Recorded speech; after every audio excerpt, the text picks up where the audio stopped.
अस्सलाम वालेकुम warahmatullahi wabarakatuh। बेटा क्या हाल है? सही है? सेकंड ईयर के पहले सेशन के अंदर अस्सलाम वालेकुम। अच्छा बेटा, आज की क्लास में अंदर ना बेसिकली हम जो डील करने जा रहे हैं ना, वो हम किसको डील करेंगे? सर हम डील करने जा रहे हैं बैंकिंग। बैंकिंग से इसलिए स्टार्ट कर रहा हूँ क्योंकि ये वो सब्जेक्ट है जो सेकंड ईयर के अंदर किसकी रिप्लेसमेंट की जगह पे आ रहा है।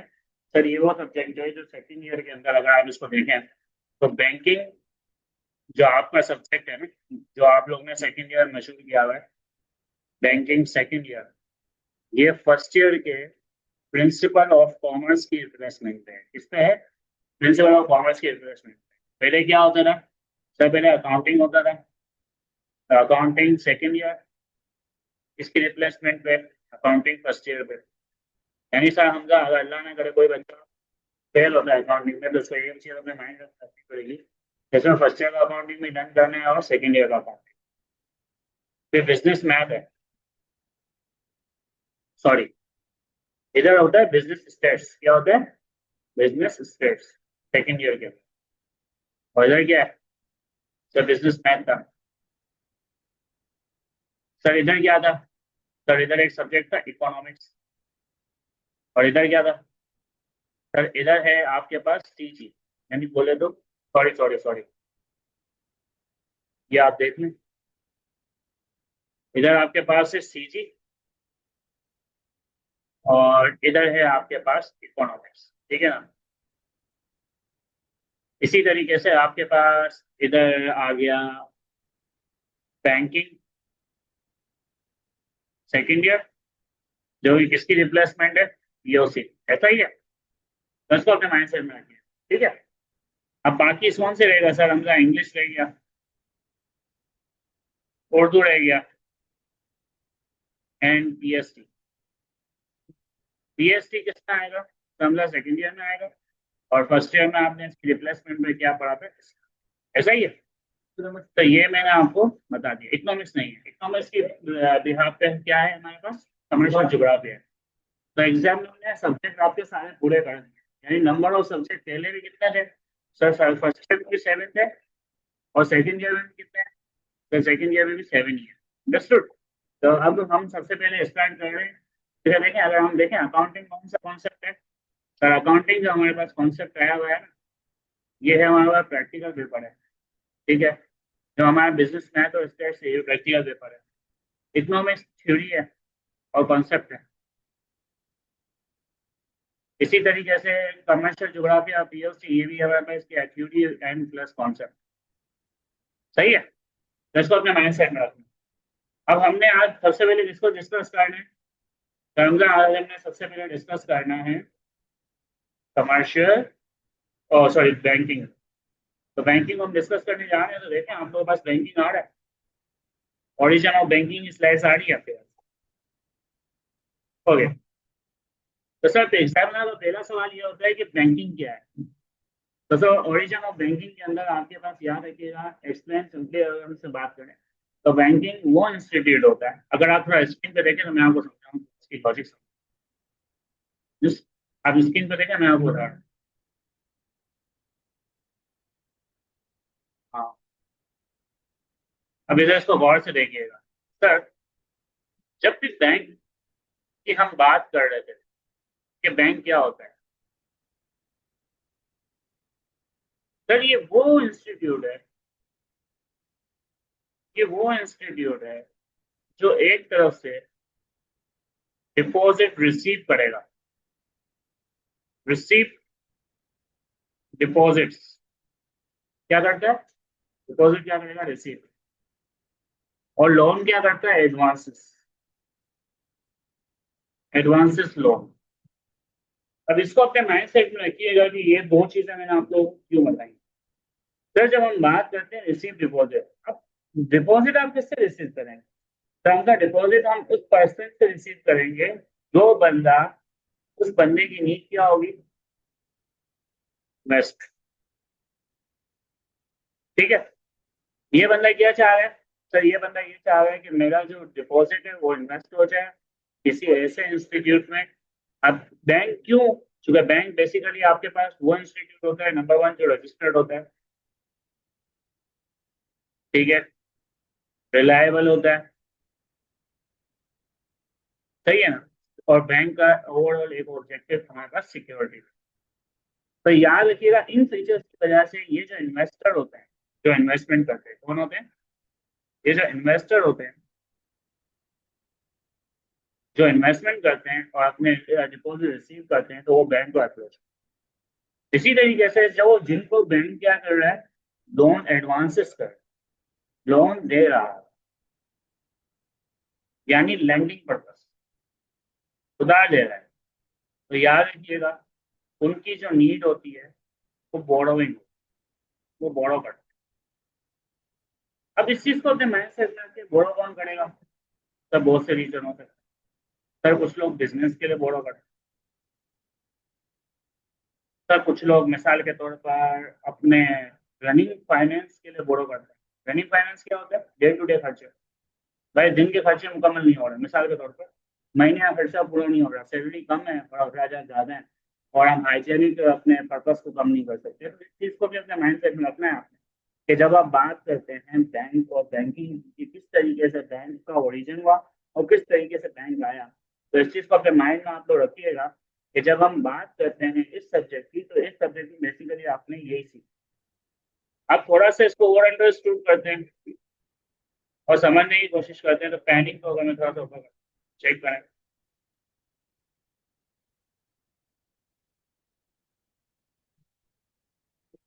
कि बैंक क्या कर रहा है।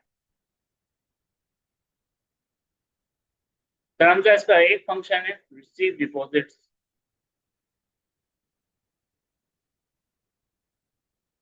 ठीक है, और उसका दूसरा फंक्शन क्या है? एडवांसेस लोन, ठीक है। अब मिसाल के तौर पर एक पर्सन आया, मिस्टर ए, और मिस्टर ए ने बैंक में इन्वेस्टमेंट के पर्पस के लिए 1 लाख रुपए दे दिए, और बैंक ने उससे एक वादा कर लिया कि मैं आपको इस पर इंटरेस्ट दूंगा, मिसाल के तौर पर 10%। सही, ये बैंक ने वादा कर लिया। हम मिसाल के तौर पर बैंक ने ऐसे वादा कितने किए हैं कि मैं आपको 1 लाख पे 10% कमा के दूंगा, तो ये 10,000 रुपए तो मिस्टर ए का क्या बन गया? इंटरेस्ट बन गया। और जब इसको रीपेमेंट करेंगे, यानी इसकी इन्वेस्टमेंट की अमाउंट वापस करेंगे, तो इसका मतलब है मिस्टर ए को 1,10,000 रुपए आप लोग देंगे। डन। अब बैंक क्या करेगा?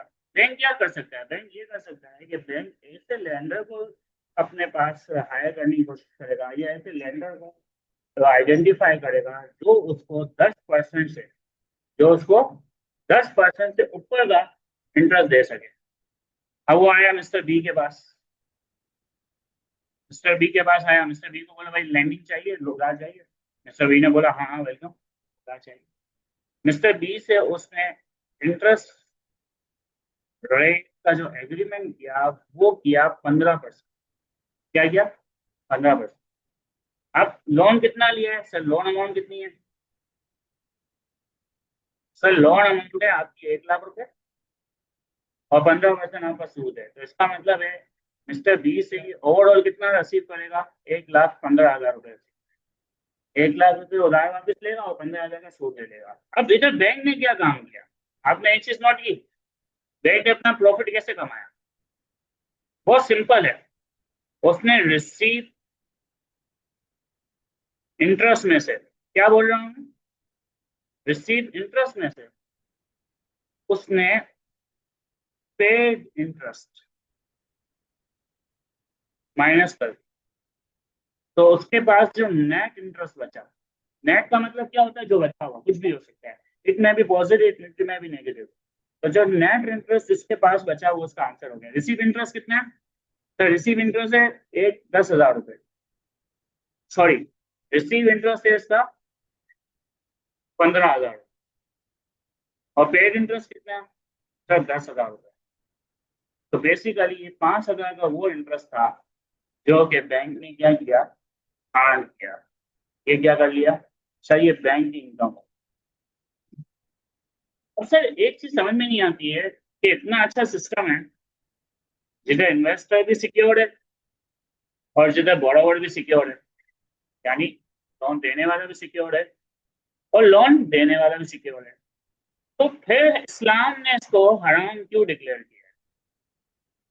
फिर जब भी मैं बच्चे को बैंकिंग बताता हूँ ना, बच्चों का सबसे बड़ा सवाल यही होता है, जैसा बैंक तो हराम है, इधर काम करना जायज नहीं है, ये सबसे बड़ा क्वेश्चन है। तो हाँ, ये बात सच है कि इधर काम करना जायज नहीं है, क्योंकि इधर प्रॉपरली लोन ट्रांजेक्शन होती है। कौन सी ट्रांजेक्शन होती है? Loan transaction. यानी हर ट्रांजेक्शन का उधार से ताल्लुक होता है। ठीक है। अब हम इसको इस्लामिक पर्सपेक्टिव के अंदर गलत या हराम क्यों कहते हैं, तो वो भी एक चीज समझ लो।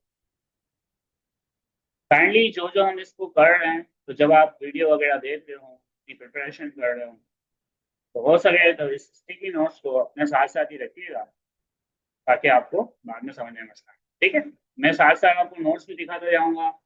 जिस कॉन्सेप्ट को समझाने के लिए मेरे को पैड की जरूरत पड़ी, मैं उधर आके एक्सप्लेन भी कर दूंगा। काइंडली इसको अप्लाई रखिएगा। अब देखें, मिसाल के तौर पर, सर सबसे पहले मेरे को ये बताएं, लैंडिंग यानी लोन कौन लेगा? लोन कौन लेगा? सर जो नीडी पर्सन होगा, है ना, जो जरूरतमंद होगा।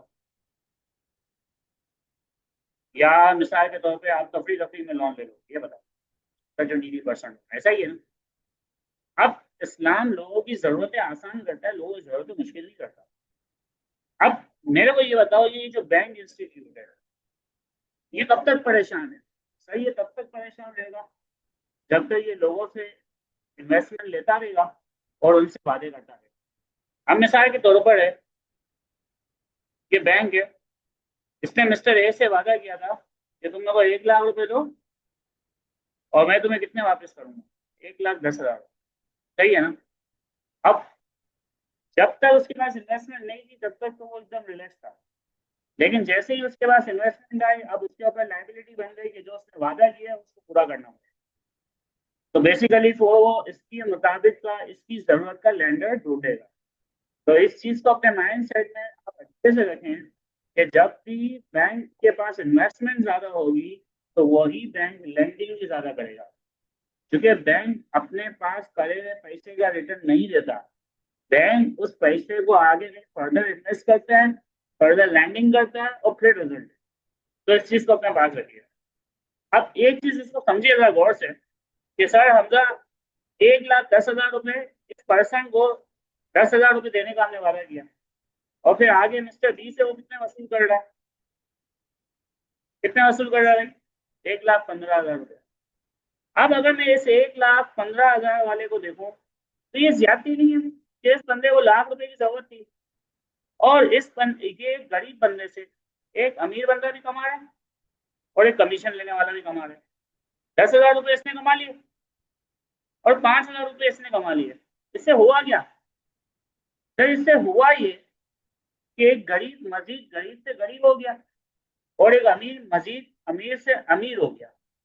इस सिस्टम को, ये जो सिस्टम है ना, ये सिस्टम जो अभी मैं आपको एक्सप्लेन कर रहा हूँ, याद रखिएगा, ये कहलाता है रिग्रेसिव सिस्टम। क्या कहलाता है?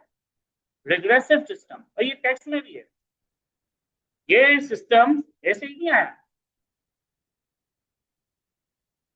ये रिग्रेसिव सिस्टम और किसमें भी है सर? टैक्स में भी है।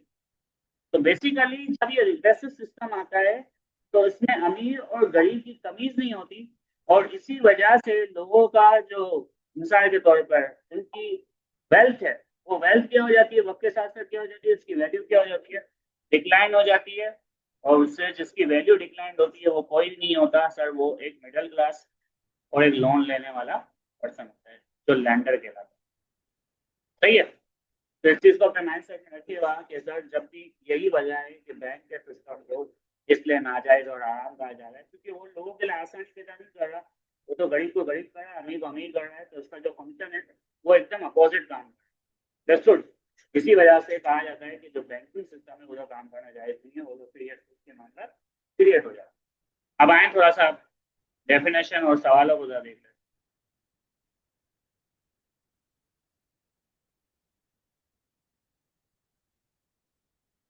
अब देखिए आप लोगों के पास आ गया ancient banking before 2000 BC. BC मतलब होता है बिफोर सेंचुरी। ठीक है। अच्छा, अब हम आते हैं मिसाल के तौर पे, इसने बेबीलोनिया और असरिया की बात की है। The earliest forming the painting started with the temples and the places where the priest keep the deposit of the grand. अच्छा, ये अभी से नहीं होता था, ये सहाबा के दौर से भी होता था। मैं आपको इसकी लॉजिक बताऊं ना, सूद सिर्फ और सिर्फ पैसे में नहीं होता, सूद चीजों में भी होता है। सूद का मतलब क्या है, पहले आओ ये भी समझते हैं, सूद का मतलब क्या है। ये हमारे माशरे में थोड़ी गलत चीजें फैली हुई है ना, सिर्फ हम बैंक वालों को हराम हराम कहते हैं। कितने कारोबार हराम है अभी, आज आपको थोड़ा असली पता चलेगा। तो सर थोड़ा सा आप इसको भी देखें, मिसाल के तौर पर एक चीज मैं आपको समझाता हूँ। अगर मैं मार्केट में जाके, एक मार्केट में मैं गया और उस मार्केट में जाके मेरे पास खजूर थी, डेट्स, वो मिसाल के तौर पे 1 किलो खजूर थी, और वो मिस्टर ए के पास था, सही है। और एक पर्सन है उसके पास क्या था, चावल था, वो भी कितना था, 1 किलो, मिस्टर बी के पास, सही है। अब मुझे आप एक चीज बताओ, अगर मिसाल के तौर पर इन दोनों के पास करेंसी नहीं है, इन दोनों के पास करेंसी नहीं है, मिसाल के तौर पर दोनों के पास फायदा नहीं है।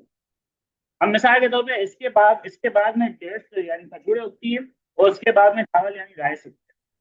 और ये लोग सौदा कर लेते हैं कि मैं तेरे को 1 किलो चावल दूंगा, मेरे को 1 किलो खजूर देना।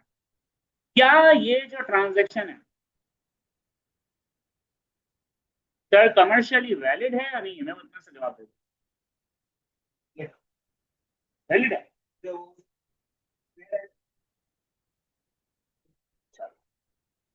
अगर मिसाल के तौर पर मैं आपसे एक चीज पूछता हूँ, अगर 1 किलो खजूर मिसाल के तौर पर है 1000 रुपए की, और 1 किलो चावल मिसाल के तौर पर है 700 रुपए की, तो फिर ये ट्रांजेक्शन सही है, फिर वैलिड।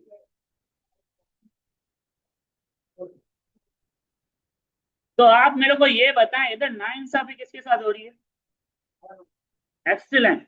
तो आप चावल वाले के साथ नाइंसाफी हो रही है, और सूद में भी नाइंसाफी, सूद में भी नाइंसाफी। तो at the end of the day result is सूद सिर्फ अभी से नहीं है, सूद जमाना है कदीम से। तो इस चीज को हमने देखना पड़ेगा, जब भी ट्रांजेक्शन होती है, क्या होती है ट्रांजेक्शन, तो ट्रांजेक्शन में हलाल और हराम टैक्स के लिए हम अपने जो प्रोडक्ट होती है, क्या होती है, जो प्रोडक्ट होती है उसको मेजर करने के लिए हम मार्केट में यानी मंडी में, मार्केट में उसकी वैल्यू लगाते हैं, क्या लगाते हैं, मार्केट में उसकी वैल्यू लगाते हैं। मिसाल के तौर पर अब आपने प्रोडक्ट की मार्केट में वैल्यू, और वैल्यू कोई इतनी अच्छी खास आपको मिलेगी, ऐसा आप उधर भी अपने ऐसा ही है ना। तो इस चीज को अपने माइंड सेट में रखिएगा कि जो सूद का कॉन्सेप्ट है वो पुराना नहीं है, वो सॉरी जो नया नहीं है, कदीम सही है। तो सर इसी वजह से देखें, जो अभी मैंने आपको हैंड आउट दिखाया था ना, उस हैंड आउट में वो यही कह रहा था कि भाई ये प्रेस जमाने के लोग थे, इस टाइप के लोग थे, वो इस तरीके से कर रहे थे। अच्छा देखें, समझाना तो सारा हमें इस पे ही होता है, लेकिन ऑब्जेक्टिव हमारा ये होता है कि बेसिकली नोट्स हम इसलिए आपको साथ साथ देते हैं ताकि आप उसकी तैयारी करते रहें। क्योंकि ऑलमोस्ट तरीकेकार यही है कि हफ्ते वाले दिन हम कोई भी एक सब्जेक्ट का जो हमें लगेगा हम बच्चों से पूछ के कन्वर्सेशन करके फिर उसको हम डाल देते हैं। अच्छा फिर आगे चलते हैं, आगे क्या बोल रहे हैं, इजिप्ट और इंडिया की बात की है। इंडिया में भी ये सिस्टम बहुत ज्यादा कॉमन है। अच्छा कुछ सिस्टम ने इसको जायज भी किया है, जैसे ईसाई मजहब के अंदर और हिंदू मजहब के अंदर, बुद्धिज्म मजहब के अंदर ये तो जायज है। तो फिर जाहिर सी बात है वो इसको एक अच्छा ट्रीट करते हैं, और मुस्लिम मुस्लिम वो इस्लाम कभी भी जुल्म का साथ नहीं देता, इसी वजह से ये सिस्टम जायज नहीं। अच्छा क्लासिकल पीरियड क्या है, ग्रीस और रोम का पीरियड।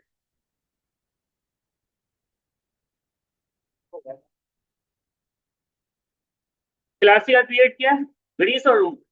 एंशियंट ग्रीस क्या होता है, Tabraiz stabilized with Greek money changes and the banker who accepted deposit made loans and exchange currency। अब देखें इधर भी इसने यही बात की, इधर भी इसने सेम ही बात कही है, कोई नई बात नहीं की, जो इतनी देर से मैं आपको समझा रहा हूँ कि एक बंदा एक्सेप्ट करता था डिपॉजिट, देखें इधर भी इसने सेम ही बात कही है, कोई इसने नई चीज नहीं बोली।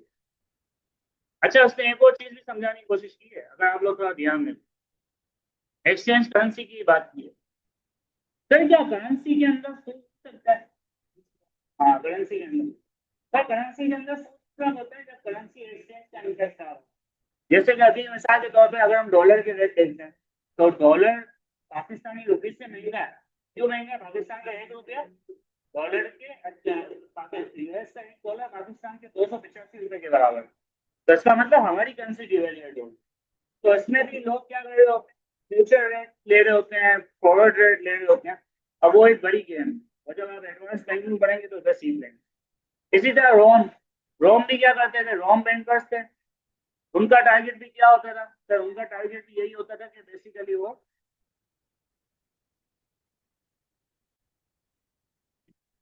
अच्छा, एंसेंट रूम के भी ऊपर हमने बात कर ली। एंसेंट रूम क्या होते हैं सर? ये वो बैंकर्स होते हैं बेसिकली जो कि किसी चीज पे बेस कर रहे होते हैं। इनको बेसिकली कहा जाता है अर्जेंट ट्राई। अच्छा, ये लोग भी यही काम कर रहे होते हैं, बैंकिंग ट्रांजेक्शन कर रहे होते हैं। डिफरेंट मोड्स के अंदर, डिफरेंट मजहब के अंदर इनके डिफरेंट डिफरेंट नेम्स रखे गए हैं। तो वो हमारा मैटर नहीं है, ये सिर्फ इतनी के लिए होता है। ओरिजिन ऑफ बैंकिंग याद रखिएगा, पेपर में सवाल आता है, लॉन्ग में भी आता है, शॉर्ट में भी आता है, इसलिए आप इसके पर्सपेक्टिव से देख सकते हैं। ठीक है। फिर इसके बाद आता है मेटलिक बैंकिंग, 1100 लेके 1500 तक इटली में रहा। इसने बैंक को वापस इंट्रोड्यूस करवाया, मनी लेंडर्स। देखें इधर भी इसने सेम चीज बात की है, कोई भी इसने नई चीज बात नहीं की। इसने बैंकों के वर्ड के एक्सप्लेन किया। मनी लेंडर्स, मनी लेंडर्स क्या होते हैं सर? हमजा, मनी लेंडर्स वही लोग होते हैं जो कि बेसिकली क्या कर रहे होते हैं, पैसा लोगों को लोन दे रहे होते हैं। ठीक है। अच्छा, इसने एक और भी बात की है, लेटर ऑफ क्रेडिट और बिल ऑफ एक्सचेंज। ये आप लोग फर्स्ट ईयर के अंदर पढ़ के दिया है। अब इसको जरा समझ लें कि लेटर ऑफ क्रेडिट और बिल ऑफ एक्सचेंज की बात इसने क्यों बोली। देखो इधर, मिसाल के तौर पर आप लोगों ने ट्रांजेक्शन, एक पर्सन है पाकिस्तान का, उसने यूएसए से एक कंसाइनमेंट मंगा लिया। यूएसए से कंसाइनमेंट मंगाया पाकिस्तानी बंदे ने। ओके। तो माल किधर आया होगा? पाकिस्तान में। अब पाकिस्तानी बंदे ने बोला भाईजान पैसे तो अभी नहीं है, माल बेच के मैं पैसे देता हूँ। क्या कर दूंगा? हाँ, सेल करके पैसे दे दूंगा। तो यूएस वाले ने बोला भाईजान आओ, बड़े एग्रीमेंट कर लेते हैं। तो उसका नाम रख दिया बिल ऑफ एक्सचेंज, जो कि लिखा है बिल ऑफ एक्सचेंज में क्या हुआ? हमें तो बिल ऑफ एक्सचेंज में टर्म्स डिसाइड हो। टर्म कैसे डिसाइड होता है सर? डिसाइड ये हुआ कि मिसाल के तौर पर ये जो माल आया है, मिसाल के तौर पर ये 1 जनवरी 2025 को आया है। और जो पाकिस्तानी बंदा है उसने को बोला है कि मैं 31 तारीख 7वें महीने में आपको पैसे दे दूँ। ऐसा ही है। उसने एकदम स्पेसिफाइड डेट बता दी है, तो आप उसको पहले फोन नहीं कर सकते, आप उसको भी तंग नहीं करेंगे। ठीक है, तो इसने आपको एक डेट बता दी है, इस डेट को ले लो। अब मिसाल के तौर पर जो पाकिस्तानी बंदा है उसको मस्ती आई। उसने पाकिस्तानी बंदे ने बोला भाई यार इतना मैं वेट नहीं कर सकता, और वो पहुंच गया 1 अप्रैल 2025 को पैसे लेने के लिए। यूएसए वाले ने बोला मैं जबान पे कायम रहता हूँ, मैं सॉरी पाकिस्तानी वाले ने बोला था मैं जबान पे कायम रहता हूँ, तो मैं अभी पैसे दे दूँ। अब यूएसए वाले को पैसे चाहिए थे, यूएसए वाले ने क्या किया था, सामान भेज चुका था, उसको पैसे की जरूरत थी। यूएसए वाला अपना एबीसी बैंक के पास गया, यूएसए वाला अपनी बैंक के पास गया और उसने बोला कि ये बिल ऑफ एक्सचेंज 31 तारीख 7वें महीने 2025 को एक्सपायर होगा, और ये तुम मिस्टर अहमद से इसके पैसे ले लेना। लेकिन अभी उसने अपने बैंक को बोला, अच्छा इस बिल की जो वैल्यू थी मिसाल के तौर पर वो थी 2 लाख, और बैंक को उसने क्या बोला कि भाई ये तुम ले लो, मैं तुम्हें ये 2 लाख रुपए वाला बिल 1.5 लाख में बेचता हूँ। कितने में बेचता हूँ? अब एबीसी बैंक क्या करेगा? यूएसए वाले बंदे को कितने पैसे देगा? 1.5 लाख रुपए। क्या देगा? और पाकिस्तान वाले बंदे से 31 तारीख 7वें महीने 2025 2 लाख रुपए ले रहा। तो आप देख रहे हैं इस एबीसी बैंक ने एक जो ट्रांजेक्शन जिसके अंदर काम किया उसने कितने कमा लिए? 50,000 कमा लिए। पाकिस्तानी से 2 लाख रुपए लिए, अपने बंदे को 1.5 लाख रुपए दिए। अब आप मुझे बताएं, जिस बंदे ने एग्रीमेंट किया है एबीसी बैंक के साथ, क्या शौक शौक में किया, जरूरत नहीं किया होगा, तो सर वही वाला मजलूमियत वाला इम्पैक्ट आ गया। तो क्या आप ये 50,000 क्या जाएगा? नहीं, तो ये हराम प्रैक्टिस में आ जाएंगे। ठीक है सर, एक बार हमेशा याद रखिएगा, when you go for landing it means you need this. कोई भी बंदा शौक से लैंडिंग नहीं करता। ठीक है, तो ये था बिल ऑफ एक्सचेंज का कॉन्सेप्ट, तो जो भी मैंने आपको बताया सही है।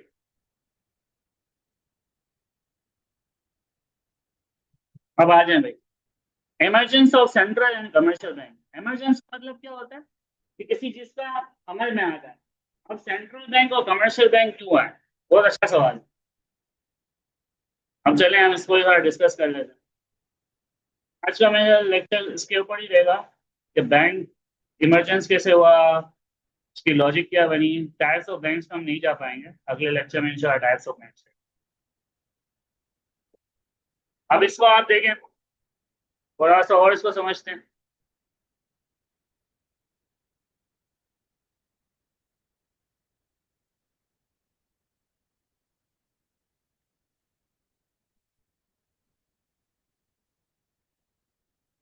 अब थोड़ा सा इधर देखें मेरा बेटा, कि एग्जामिनर ने आपसे ये चीज भी पूछी है,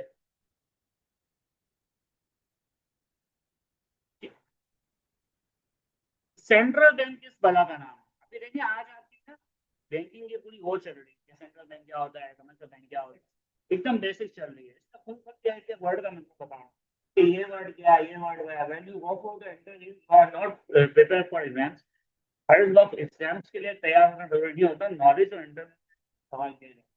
और अकाउंटिंग मैथ्स से ज्यादा सवाल इन चीजों के होते हैं इंटरव्यूज के अंदर, जिसके बच्चे को इतनी खास नॉलेज नहीं है। Eight the end of the day they will hire for number crutching, और नंबर क्रंचिंग करने के लिए बच्चे को हायर करते हैं, और लॉजिक वाले डिपार्टमेंट में कभी इस बच्चे की एंट्री नहीं है। अब देखिए एक बार याद रखिएगा, बैंक जो सेंट्रल बैंक के पास होंगे, जो बैंक सेंट्रल बैंक के पास हो, वो बेसिकली रजिस्टर्ड बैंक। ये क्या है, रजिस्टर्ड बैंक। तो बैंक मिसाल के तौर पर ये सेंट्रल बैंक, ये सेंट्रल बैंक सीधी। अब मिसाल के तौर पे एक बैंक के बैंकर हबीब, एक बैंक है यूबीएल, एक बैंक है मीजान बैंक लिमिटेड, एक बैंक है मिसाल के तौर पे मुस्लिम कमर्शियल बैंक। सर एक बैंक होगा और कोई आप बता दें, स्टैंडर्ड चार्टर्ड बैंक, एचडीएल बता दें, जबरदस्त, और सुनहरी बैंक कर दें। अब ये जितने भी बैंक है ना, ये अपना अकाउंट खुलवाते हैं। अकाउंट ओपन करवाएंगे किसके पास, सर हमजा कमर्शियल बैंक है। और मिसाल के तौर पे इस बैंक में मिसाल के तौर पे एक बैंक में मिसाल के तौर पे 10 करोड़ रुपए पड़े, इससे 10 करोड़ लोगों से वसूल।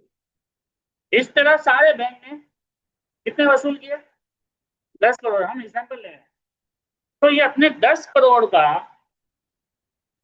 10%, क्या बोल रहा हूँ, 10 लाख रुपए वो किसको जमा कराएंगे, सेंट्रल बैंक को। किसको जमा कराएंगे, जाहिर सी बात है ना, बैंक को बोलेंगे मेरा अकाउंट खोल, तो बैंक वाला क्या करेगा, बैंक वाला बोलेगा भाईजान आप मेरे को पैसे दो तो मैं आपका अकाउंट खोलता हूँ। इस तरह जो कमर्शियल बैंक होते हैं, जो छोटे बैंक, जो रजिस्टर्ड बैंक हो, वो अपना अकाउंट किधर खुलवाते हैं, सेंट्रल बैंक। अब हर मुल्क का सेंट्रल बैंक डिफरेंट है। तो पाकिस्तान का सेंट्रल बैंक क्या, पाकिस्तान का सेंट्रल बैंक क्या देखें, स्टेट बैंक ऑफ पाकिस्तान। अब इसका मतलब ये नहीं है कि इंडिया में होगा state bank of India, England में होगा स्टेट बैंक ऑफ इंग्लैंड, नहीं। तो सर हम पहचानेंगे कैसे कौन सा नॉर्मल बैंक है और कौन सा सेंट्रल बैंक है, उसके फंक्शंस देखते, क्या देखिए, यानी उसकी सर्विसेज देखते। सेंट्रल बैंक के अंदर एक आम इंसान अपना अकाउंट नहीं खुलवा सकता। मेरे को और आपको अकाउंट खुलवाना है तो हम लोग किसके पास जाएंगे, इन बैंक्स के पास जाएंगे, छोटी बैंक्स के पास। और छोटी भी कौन सी, जो रजिस्टर्ड होंगी, कौन सी होंगी, हाँ रजिस्टर्ड बैंक। लेकिन मिसाल के तौर पर मिसाल के तौर पर अनरजिस्टर्ड बैंक है। अब सर आपने रजिस्टर की एग्जांपल दी, अनरजिस्टर्ड भी तो बताओ।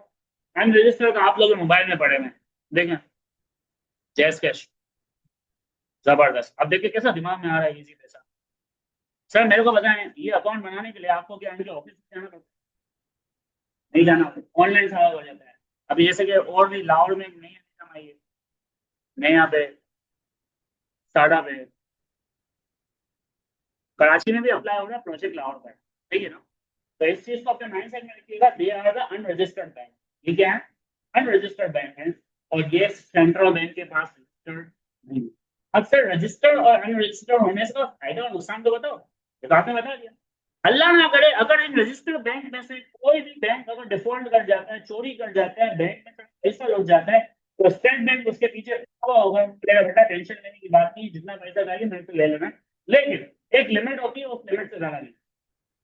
लेकिन मिसाल के तौर पर आपने जैस कैश में पैसे रखे और आपके पैसे चले गए, आपने नया पे में पैसे रखे और पैसे चले गए, तो आप फिर किसी के पास जा नहीं सकते, आप FIR नहीं कटवा सकते, आप कुछ नहीं कर सकते, because they are the unregistered. Sir तो ये फिर इनको अलाउ क्यों किया हुआ है? या असल में कुछ इनकी भी लीगलिटीज हैं, लेकिन इनकी लीगलिटीज कम है, बैंक की लीगलिटीज ज्यादा है, बैंक की ज्यादा है। बैंक में आप अकाउंट खुलवाने जाओगे भाई, आपसे सारी चीजें मांगेंगे, आपकी इनकम पूछेंगे, आपसे 10 सवाल करेंगे। मैं यहाँ पे सारा बैंक में ऐसा कुछ भी नहीं है, ऐसा ही है ना। तो इस चीज को अपने माइंड सेट में आप लोग रखिएगा कि when you are going for registered bank and unregistered bank, इसीलिए अब भी लोग पता क्या कर रहे हैं, ज्यादा ट्रस्ट वो बैंक पे करते हैं, रजिस्टर्ड बैंक से करते हैं। ठीक है, तो इस चीज को अपने माइंड सेट पे रखिएगा, ताकि आपके कॉन्सेप्ट इस हवाले से clear हो। ठीक है, इंशाल्लाह नेक्स्ट क्लास के अंदर मजीद लेक्चर को मैं नोट्स के हवाले से ही आगे बढ़ाऊंगा। If you want to get the notes kindly contact with our number in the description. इंशाल्लाह we will contact you and we will inform you about the class. Walaikum Assalam wa rahmatullahi wa barakatuh.